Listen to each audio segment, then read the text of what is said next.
शनिदेव दूसरे स्थान में।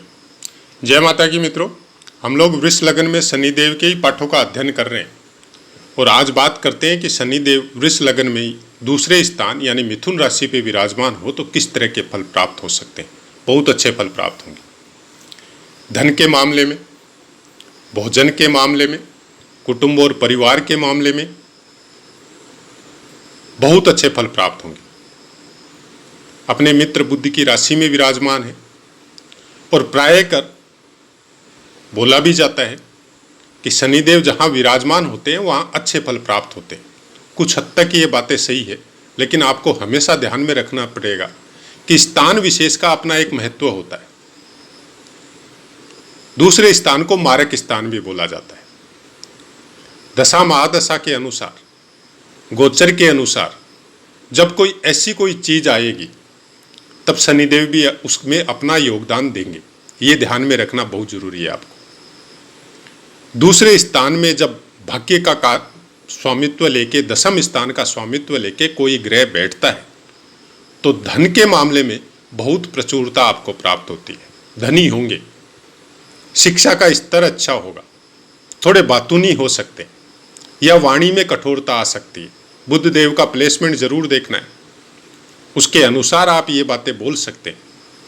लेकिन शनिदेव क्योंकि पीड़ा के कारक, दुख के कारक, न्याय के कारक, आपके कर्म के कारक,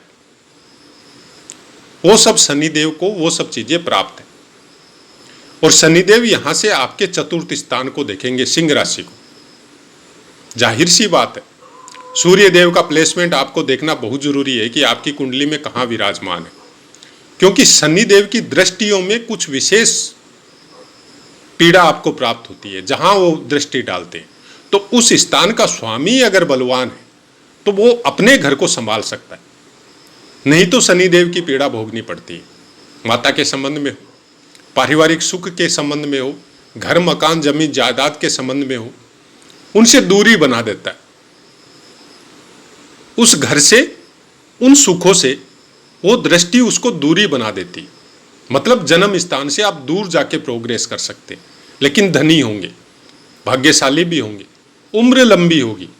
बीमारी के विषय में अगर कोई बात बोली जा सकती है कि कोई वजह से आप बीमार हुए, कोई ऐसी दशा महादशा आई, तो उसको भी बढ़ा सकते हैं, क्योंकि अष्टम का कारकत्व शनिदेव के पास है।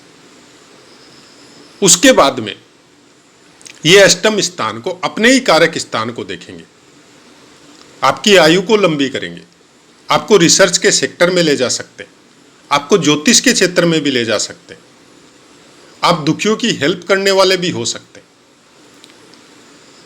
आप कुछ ऐसा ज्ञान जिसको रहस्य से संबंध में बोल सकते हैं, आप पुरातत्व डिपार्टमेंट से के संबंध में बोल सकते हैं, आप वेद पुराण के संबंध में बोल सकते हैं, आप तंत्र मंत्र के संबंध में बोल सकते हैं। आप उन सब चीजों में थोड़ा इंटरेस्ट जागृत करता है।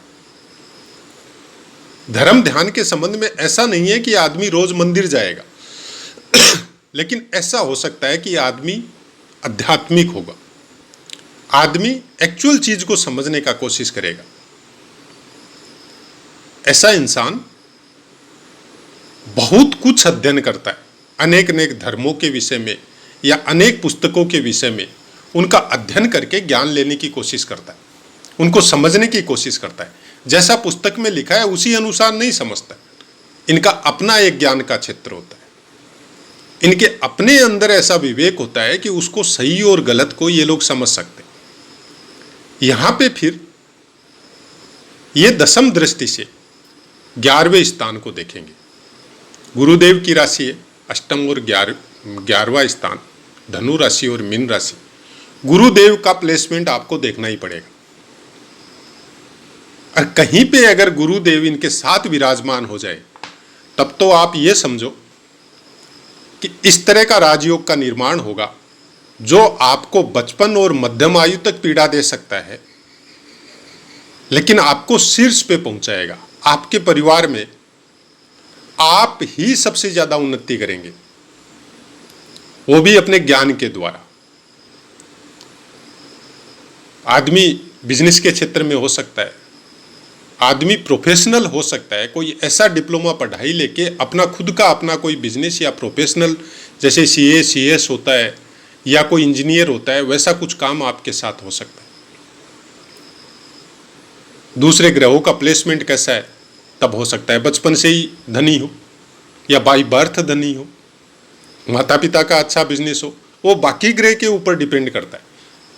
लेकिन गुरुदेव की पोजीशन अगर अच्छी है तो ज्ञान की मात्रा में बहुत जबरदस्त बढ़ोतरी करते हैं। अनेक तरह का ज्ञान आदमी को प्राप्त होता है और उस ज्ञान को अपने स्केल पे समझने की बहुत अच्छी कोशिश करता है, और जो वो ज्ञान दे रहा है उसको भी समझाने की कोशिश करता है कि ये चीज ऐसे नहीं ऐसे होगी। शनिदेव आपको वो चीज प्राप्त करवाते हैं जिस चीज को समझने के लिए बहुत कुछ समय निकल जाता है आदमी को, और प्राय कर जैसे बोला जाता है कि अंत समय में समझ में आया, तब तक तो टाइम निकल चुका था। हम लोग प्राय कर बोलते हैं ना कि कुछ धर्म के विषय में किसी से बात करते हैं या कोई साधना या मंदिर जाने के विषय में बात करते हैं, तब एक नॉर्मल सा सेंटेंस है कि जब बूढ़ा होगा तब देखेंगे, उस समय करेंगे।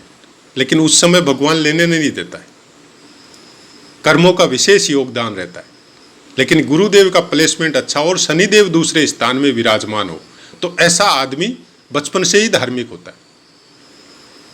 मंदिर में संत महा ऋषियों का, माता पिता का, सबका आशीर्वाद लेने वाला होता है।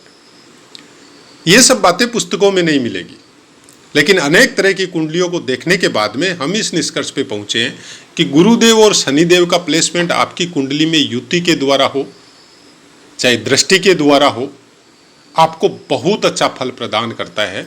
धन की हम गारंटी नहीं लेते, यहां बोल सकते हैं कि दूसरे स्थान में विराजमान है तो धनी होगा, लेकिन ज्ञान और मेमोरी पावर बहुत स्ट्रांग होगा।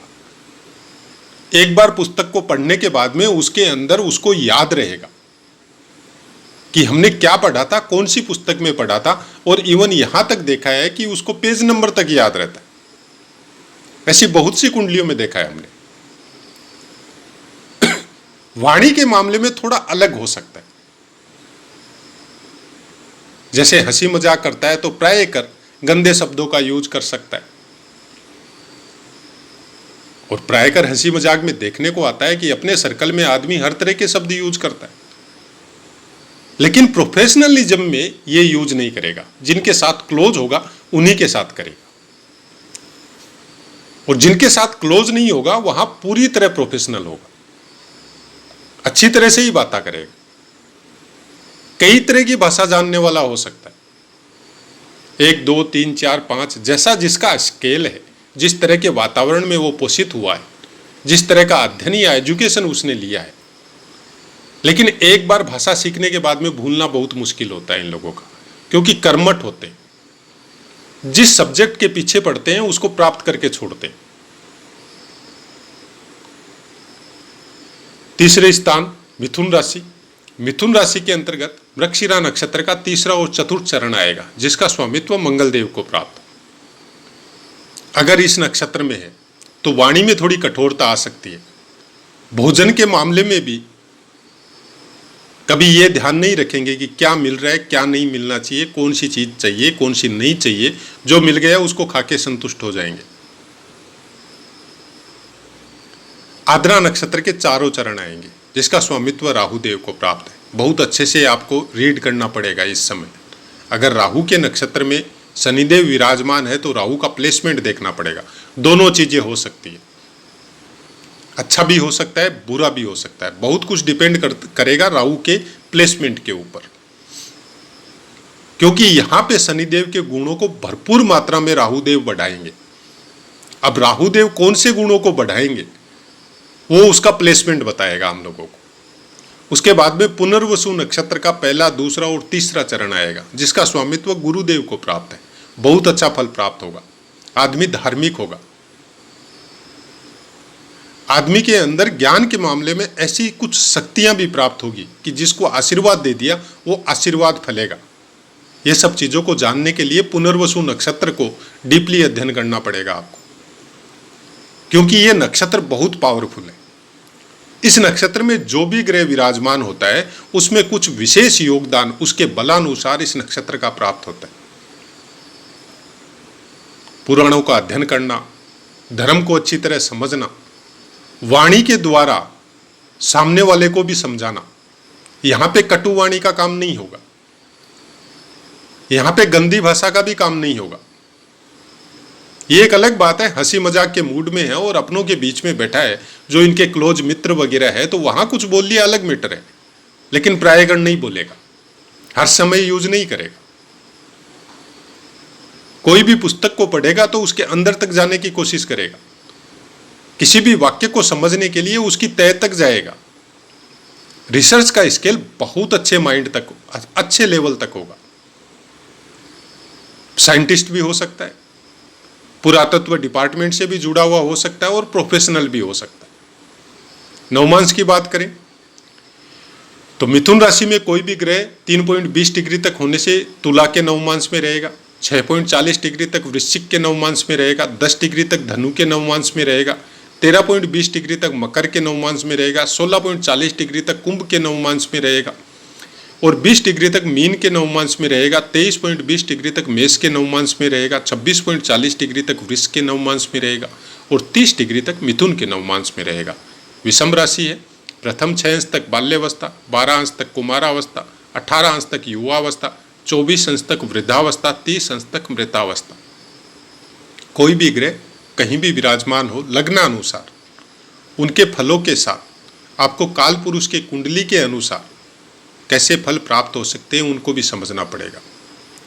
और कौन कौन से कारकों का स्वामित्व है या कौन से भावों के कारकों का स्वामित्व है उस ग्रह को प्राप्त है, वहां भी ये कुछ न कुछ इफेक्ट आपको देंगे ही देंगे। इस चीज का हमेशा ध्यान रखना पड़ेगा आपको। सबसे प्रबल कारकत्व शनिदेव को 8वां स्थान और 12वां स्थान का है। 8वां स्थान मतलब जिसको बोला जाता है मृत्यु, जिसको बोला जाता है रहस्य। ज्योतिष का संपूर्ण ज्ञान 8वें स्थान से ही देखा जाता है। और 12वां स्थान आपकी यात्रा है। वर्तमान समय में ज्योतिष का प्रिडिक्शन के अनुसार अगर आप समझते हैं तो विदेश यात्रा, बहुत लंबी यात्रा, सैया सुख, संसार में आने के बाद में जितने सुख मिलते हैं वो सब सुखों का अध्ययन हम लोग 12वें स्थान से करते हैं। लेकिन इसका एक डीप मीनिंग भी है। यात्रा मतलब आपकी जीवन की यात्रा किस तरह से होगी, कौन से सुख और दुख आपको प्राप्त होंगे अपनी यात्रा में, ये काम शनिदेव करेगा। ये डिसाइड शनिदेव के अंदर है। वो डिसाइड करेगा कि आपको कौन से सुख मिलेंगे और कौन से दुख मिलेंगे। वो डिसाइड करेगा कि आप किस तरह के कर्म करते हुए आ रहे हैं तब आपको ये सुख मिलेंगे, और अगर कुकर्म करते हुए आ रहे हैं तब ये आपको दुख मिलेंगे। ये सब कुछ शनिदेव के अंडरटेकिंग में है। हम लोग जब तकलीफ पड़ती है तब भगवान की तरफ या शनिदेव के मंत्रों का जाप या उसका पूजा पाठ या जप हवन करते। लेकिन यही सब चीजें ज्योतिष का संपूर्ण ज्ञान संस्कार में समाहित करके हम लोगों के ऋषि मुनियों ने समाज के लिए जीने का पूरी तरह से संस्कार के द्वारा चलने का तरीका बता दिया। वो संस्कार पूरी तरह ज्योतिष ज्ञान के ऊपर आधारित है। जानवरों को खाना देना है, कौवे को खाना देना है, कुत्ते को खाना देना है, बुजुर्गों को प्रणाम करना है।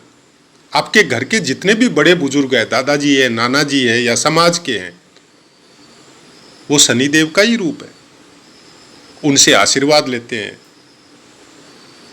उनको सुखी रखते हैं, उनकी बातों का सम्मान करते हैं, उनके पास थोड़ी देर बैठते हैं, तो शनिदेव खराब होके भी अच्छे फलों में परिवर्तित हो जाते हैं।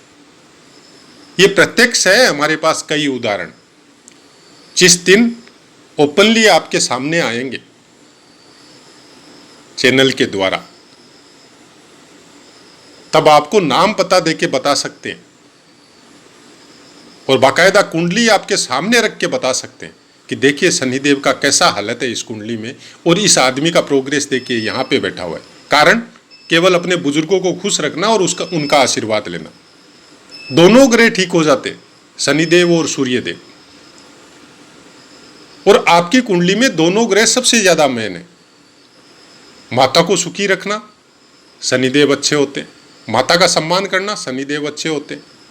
अब शनिदेव के विषय में जानना है तो शनिदेव का पुराणों के द्वारा या और कोई जो भी पुस्तक आपको मिलती है, उनकी जीवन यात्रा का वृतांत आप सुन के उसको समझ सकते हैं कि शनिदेव कैसे ग्रह हैं और किस तरह के कर्म हम लोगों को करना चाहिए जिससे शनिदेव की पीड़ा प्राप्त नहीं हो। तो आशा है मित्रों पाठ समझ में आया होगा। पाठ के संबंध में कोई भी बात हो आप कमेंट कीजिए, 100% आपको आंसर मिलेगा। अब अपनी वाणी को विराम देते हैं और आपसे आज्ञा लेते हैं। जय माता।